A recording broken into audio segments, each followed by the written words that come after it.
y'all today? Should I turn this one on? I do not. I'm just all over the place this morning. Forget to turn mics on. Alright. Now everybody can hear me. Okay. It's good to see y'all today. Good to be with you this morning again. So today I want to start off with a little bit of a story. It's a story we may or may not have heard before. It's about a boy and a wolf. So there once was a shepherd boy. He was bored as he sat on this hillside, and he watched the village's sheep. To amuse himself, he took a great breath and sang out, "Oh, there's a wolf! There's a wolf! The wolf is chasing the sheep." And the villagers come running up the hill to help the boy drive the wolf away. But when they arrive at the top of the hill to see, there is no wolf. Later again, they go rumbling back down the hill. Later again, the boy sings out again, "There's a wolf! There's a wolf! Attacking the sheep!" To his delight, he watched the villagers run up the hill to help him drive the wolf away. And when the villagers saw there was no wolf, they sternly said, "Save your frightening song for when there is really something wrong. Don't cry wolf when there is no wolf." But the boy just grinned and watched them go, grumbling down the hill once more. Later, he saw a real wolf prowling about his flock. And alarmed, he leapt to his feet and sang out loudly as he said, "There's a wolf! There's a wolf!" But the villagers thought he was only trying to fool them once again. And so they did not come. At sunset, everyone wondered why the shepherd boy hadn't returned to the village with their sheep. They went up to the hill to find the boy. They found him weeping. "There really was a wolf here. The flock has scattered. I cried out, 'Wolf, why didn't you come?'" An old man tried to comfort the boy as they walked back to the village. "We'll help you look for the lost sheep in the morning," he said, putting an arm around the youth. Nobody believes a liar, even when he is telling the truth. Now, there's an importance to the story. There's a good lesson behind it, and we'll get to that in a moment. But first, we need to look backwards and kind of see our context, see where we're at. How have we gotten to this point? Why have we come to this story? So last week, we celebrated and remembered the resurrection of our King. It was a joyous day, a day of celebration of the resurrection that he had and that we now have a promise to receive. Today we're going to return to studying his commandments for us in the Sermon on the Mount. So we're going to take a moment and look back on what we've studied so far, to remember what we have looked at. First, we saw the Beatitudes. These are attitudes or attributes of the Christian heart. These are things Christians should have as part of our character. We found here the call to be poor in spirit before God, to mourn our sin, to be meek, to hunger and thirst for righteousness, to be merciful, and to have a pure heart, to be peacemakers. Following that, we entered into a section about persecutions and trials, and that we should be patient in those, because we know the reward we will receive. The next thing that we found is that we are called to be the salt and light of the earth. We need to be salty and preserve the earth. We need to be the light that reaches people in the darkness. We need to have an impact on our communities, be the preserving presence of Jesus. We're called to do good works to glorify God. Next, we have Jesus' introduction into this section we're currently in. Here, he's talking about the commands of God to us, his people. He's saying, you may have heard this, you may have had this distortion, but my people, this is what we do. We seek to follow God. We seek to be perfect as he is perfect, and here is his perfect way. And so the first thing we found is God's calling to be perfect in our anger. Here Jesus says not only is murder wrong, But so is anger. The anger of man does not produce righteousness. Instead, have the anger of God. Be patient and loving and kind, never insulting, never hateful. And then he goes on to talk about adultery.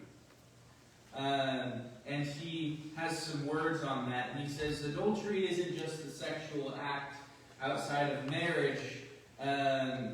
In that marriage covenant, he says, no, there's more to it than that. There's lust within your heart that's a problem. And so he addresses that. And then he addresses their lack of respect and abuse of the marriage covenant that God created. And says this is not the way. God created marriage beautifully and to be permanent. And so to pursue that. So that leads us now today. His third command that he's going to talk about. He's going to talk about oaths. Taking an oath. And so today we're going to look at the people of our word. People of integrity. Today our passage is coming from Matthew chapter 5, verses 33 through 37. If you want to turn there, we're going to read there in a moment. Matthew chapter 5, verses 33 through 37. But the Pharisees of that day had again perverted the law of God.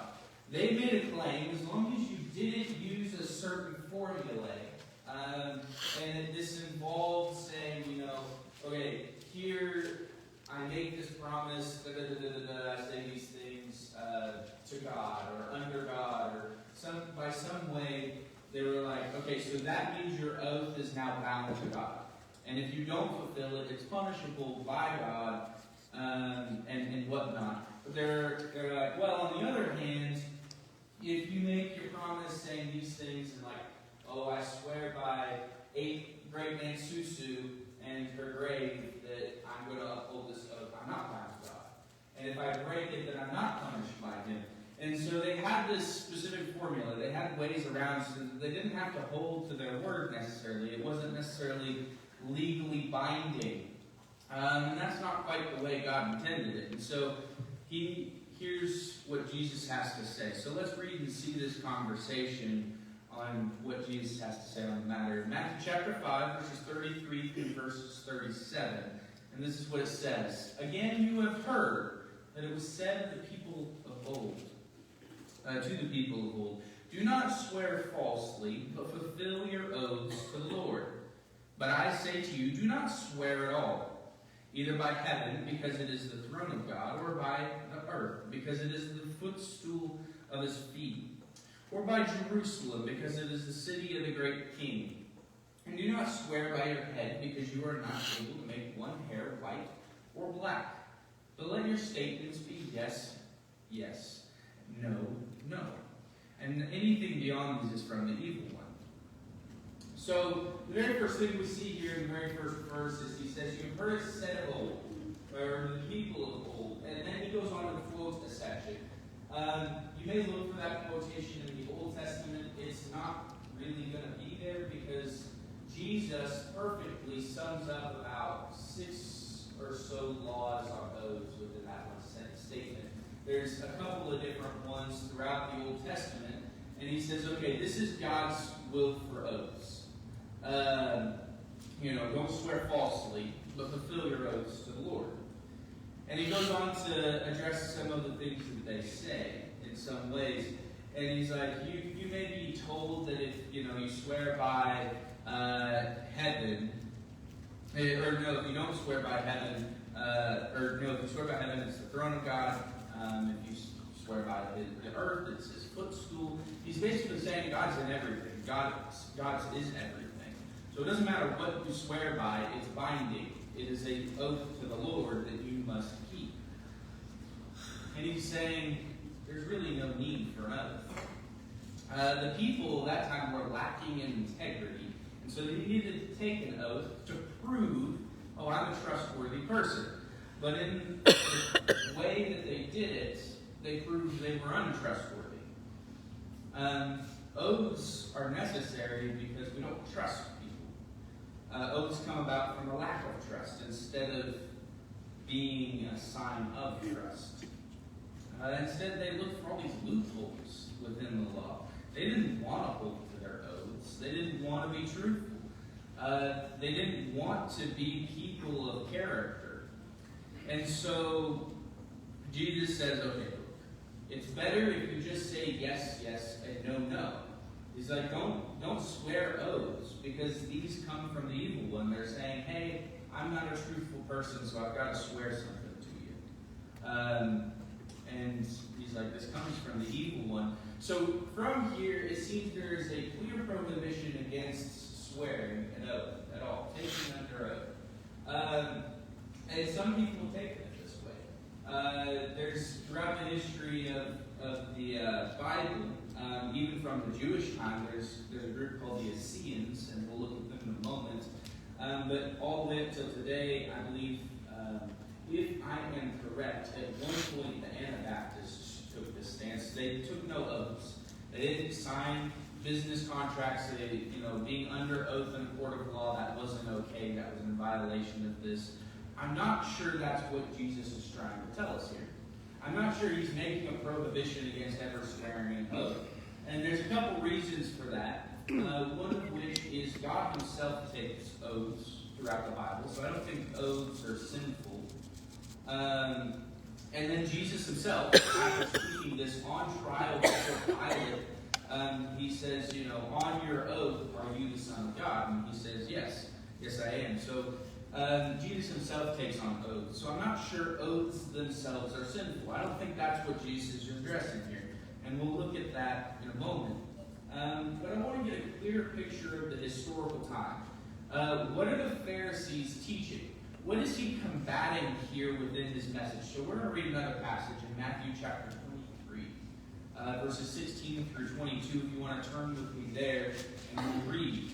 And here we're going to see a conversation. Well, not really a conversation, but somewhat so. Jesus, in the last week of his life, he's at Jerusalem, he's talking to the people, and he gives this list of woes to the Pharisees. That's what we're going to read here.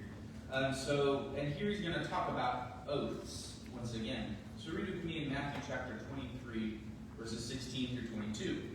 This is what it says. Woe to you, blind guides, who say, whoever swears by the temple, it is nothing. But whoever swears by the gold of the temple is bound by his oath. Fools and blind people, for which is greater, the gold or the temple that makes the gold holy? And whoever swears by the altar, it is nothing. But whoever swears by the gift that is on it is bound by his oath. Blind people, for which is it greater, the gift or the altar that makes the gift holy? Therefore, the one who swears by the altar swears by it and by everything that is on it.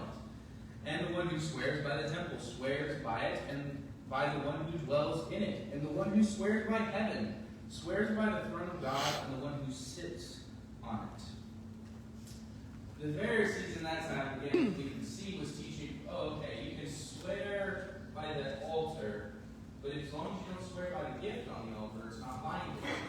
Because the gift on the altar is holy, and so if you swear by it, then you're bound by God to fulfill it. Same with the gold. And Jesus is like, this is backwards thinking. It makes no sense. Everything is God's. Everything is holy. And so if you swear by something, you are bound to it. You are bound by God and held to this standard of fulfilling it. Be people of your word. Be people of integrity. Because you are leading people. You are blind people. And this is not good.